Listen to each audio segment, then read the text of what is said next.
Welcome to the Chasing Brighter podcast. The podcast created as a guide to make midlife the best life. Are you ready to embrace the next chapter of your life with confidence and excitement?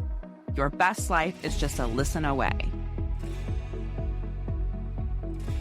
Kelly, do you ever feel like you struggle with not even knowing what you like anymore? Yes, I feel like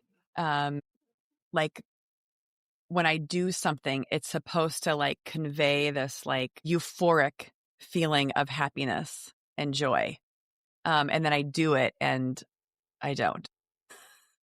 Well, and I think I have worked, especially over the pandemic, but working with so many clients of figuring out what they even like anymore, and Yes, I joke, yes. I love so many hobbies and I go all in. I think I could have a business where you tell me all the things that you enjoy. And in my house, I could put together a kit or a package and send you because I've gone all in on I was going to do screen printing. I had candy molds because I was going to make candy. I have all of these things that I feel like I try to do, but I also am tapped into myself where if it doesn't bring joy, I'm out then. You know what I mean? I don't have guilt over I spent this much money on it. I'm I don't want to do that anymore. Yeah, I would say that I do that a lot where I do something and it brings me a lot of joy and I kind of move on from something else. Yeah. I feel like, in preparing to kind of talk about this topic, I feel like that's okay, right? Yeah. Kind of going through that. But really finding joy is the thing that it's what does that mean? Yeah, I think Right? it's more important that you're trying because we talk so much in midlife, we lose ourselves and life gets full. We've got careers, caregiving, decision making, emotional labor. And it's easy to lose touch with the parts of ourselves that felt vibrant, creative, or even curious. And I know we talked in our earlier episode, about passion, finding things that you used to love. Maybe you used to love painting or hiking or dancing. But when we're stuck in survival mode, a lot of us in midlife are chauffeurs, managing everyone else. Yes. And we don't even know who we are anymore. Yes. Yes. I think that's the hard part. So we want to talk about that today. We want to talk about finding your way to joy, even if it's in 10-minute pockets. So yeah, joy isn't a luxury. It's kind of a form of healing, reconnecting with your passions, but it doesn't have to make you selfish. It really can make you whole. And yeah, I even think about joy versus happiness and talking about that, meaning happiness is this kind of sustained feeling and joy are these moments. And so a lot of what we want to talk about is how to get those joyful moments. And so we're going to give you guys some tips on that. Yeah. How to begin that One journey. of the things, on that journey. So one of the things we want to talk about is, how anxiety, people pleasing, or parenting can really drown out your inner voice. And so it's really hard to hear what that is when you're constantly turning around and helping your kids or listening to what everyone else is doing. And, maybe it's trying to do everything just right, try not to disappoint others. Maybe you're always putting your family first and you kind of think about those all things that maybe turn into habits. And we really start to kind of mute and suppress our own desires over time. Yeah. And when we add anxiety into the mix, suddenly your choices are fear-based and not desire-based. You second guess what you want. You avoid risks. You avoid the unknown. You convince yourself you don't have time for joy. But the truth is your inner voice hasn't disappeared. It's just been buried under the noise. And I do love going back to your earlier point. One of my favorite things that we talked about in season 3 was micro joys. I love that term micro joy, and that's what you were talking about anyway. And when we think about it that, I think it sounds less overwhelming. I totally agree with you. And I have an even better word for you. So the way to think about micro joys are glimmers, Jess. I like glimmers throughout the day of these little moments that really bring, I love that word glimmer. It's true. It brings this smile to your face, this feeling of happiness inside. And so, that's what we want to talk about today is how to, rediscover those and really kind of help you in your overall well-being. Yeah, I think that we have to recognize that rediscovering our passion isn't indulgent, but it is essential for our well-being. Yes. Yes. And so let's kind of jump into, first of all, when you think about that, those things are medicine for your nervous system. It activates various parts of your body, restores energy, builds trust, and really creates emotional resilience. Thinking about emotional resilience, we can also think about this as it's reconnecting you to what lights you up and really get you that mind and body connection. One of the things that I think about with this is that we talk a lot about practicing gratitude to lead to happiness, and you read all the books about how to get happy and you got to practice gratitude. Guess what? Joy is the same. Practicing joy is important. So this is about how you can feel more alive. Yeah, it's like passion, play, and curiosity are really beneficial to our overall health and well-being. We want to talk to you guys about ways to reconnect with joy and passion.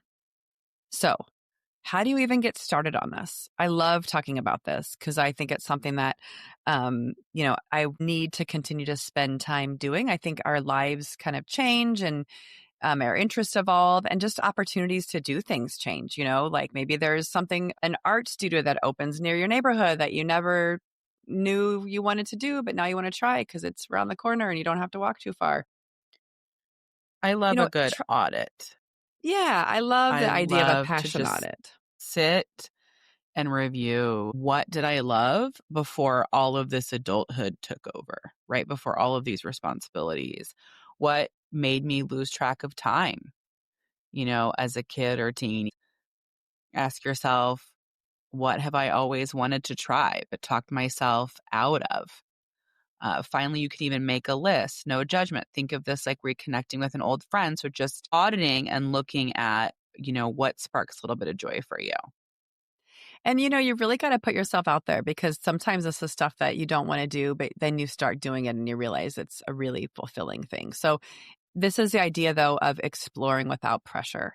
So you don't need to master something to enjoy it. This is the art of just doing it and practicing it, whether it's taking a pottery class, maybe pulling out an old musical instrument like a guitar, or writing if you loved writing. More mindful, I think, about the sparks, right? Not the expectations, but that spark, that glimmer that you get, and just let your curiosity guide you instead of feeling like you have to produce something. Yeah, over the pandemic, I bought an alto saxophone and tried to reconnect with my musical self. And I had a lot of fun playing all different kinds of music. Like I did the Harry Potter theme and I was playing for a while. And that was really great to explore that creative part of myself. I love that. I love that. And that's just a fun glimmer, right? I mean, I think about it even as listening to live music or just listening to a song sometimes, even just sort of basic things that, like, if you need these little moments, these little micro joy moments of things. So we've got our passion audit. We know we need to explore without pressure. And then the third point we want to make is to prioritize play and creativity over perfection. Just get out there and do it and have fun, let go of outcomes, let it be messy, and just give yourself permission to play. Yeah, just like paint something, dance badly. Did another, I think I was really exploring during the pandemic. Another pandemic project I tried was watercolors. And Oh, cool. I don't think I bought it. I think you got Gabby. I don't know. I think it was for like a birthday. We had a little watercolor mini kit and I just started watching YouTube videos and doing it just for fun. And just, we were hanging them up to dry and it was just fun to kind of mess around. Like I didn't want to take a class. I didn't want it to be serious. Like it doesn't have to be this new hobby that you have, but it can be just kind of messing around for the sake of play because that's where joy lives, in the messiness and not in the mastery. I love that. We also want to just go back to remind you that joy is a nervous system superpower. We talk a lot about the nervous system. We talk a lot about how important it is to manage our stress, and engaging in things that bring us joy create safety signals for our nervous system. It lowers cortisol, which is our stress hormone. It boosts dopamine. It helps shift us out of the chronic stress response. Even tiny moments of joy, 10 minutes of doodling, singing in the car, daydreaming can build emotional flexibility, making you more resilient when life gets hard. Yeah. So there is a study that showed even those little micro moments of joy can make you even more productive at work. And I almost feel like I found that with a couple of my team members where, because sometimes a lot of us feel really burnout even with work and maybe we're not enjoying it, where doing a reset even with work and having these moments of joy. I had a time where I just reconnected one-on-one with one of the guys who is working for me on a project and really just spent some time to connect with him. And I have to say that, and it was maybe a 3 to 5 minute conversation, but it totally changed our dynamic. And I feel like it even changed his mood. Just remember that it takes 60 to 90 seconds to like really reduce that cortisol. So it doesn't take much for just to take those moments throughout the day.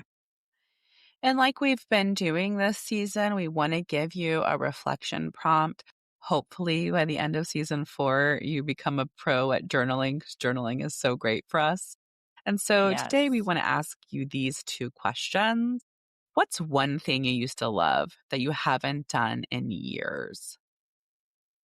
And what's stopping you from doing it this week? So in closing, you don't need a full plan.